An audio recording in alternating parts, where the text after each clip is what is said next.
Bonsoir à tous, ravi de vous retrouver. L'édition spéciale se poursuit sur BFM TV. C'est à la fois le jour d'après et le jour d'avant. Le jour d'après, François Bayrou, le Premier ministre, a remis sa démission aujourd'hui.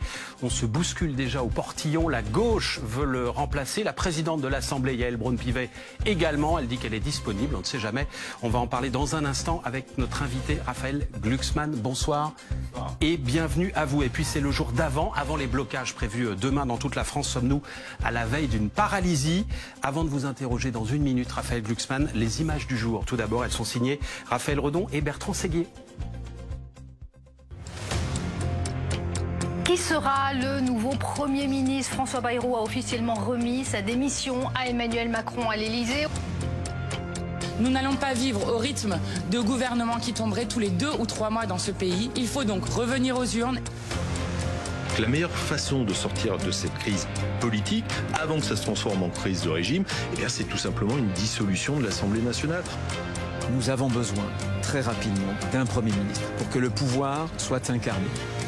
Le successeur donc de François Bayrou qui sera connu très rapidement.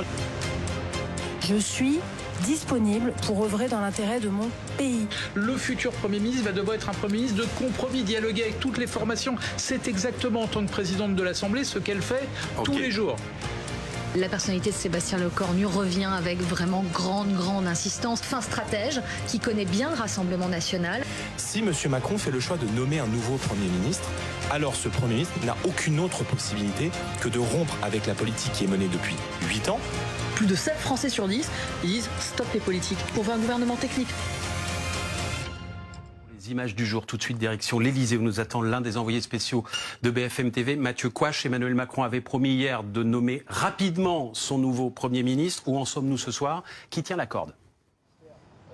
Eh bien, une nomination n'est pas totalement écartée ce soir. Un communiqué peut encore tomber. Voilà ce qu'on nous dit du côté de l'Élysée qui ne parle pas beaucoup ce soir, c'est vrai. Et pour comprendre ce qui coince, eh bien, on est peut-être en train de revivre la même chose qu'il y a 9 mois. Emmanuel Macron voulait aller vite, c'est vrai. Son choix était à nouveau porté sur Sébastien Lecornu, fidèle parmi les fidèles.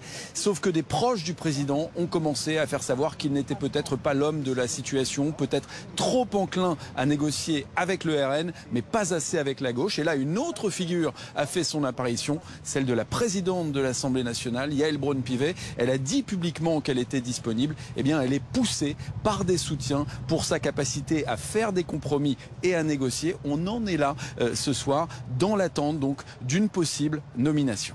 Merci beaucoup Mathieu Couache. On garde évidemment un œil en permanence sur ce qui se passe à l'Élysée. Vous nous appelez s'il y a la moindre information qui sort du palais derrière vous. Raphaël Glucksmann, que se passera-t-il si Emmanuel Macron choisit un macroniste à Matignon? C'est quoi? C'est une provocation pour vous? C'est une déclaration de guerre?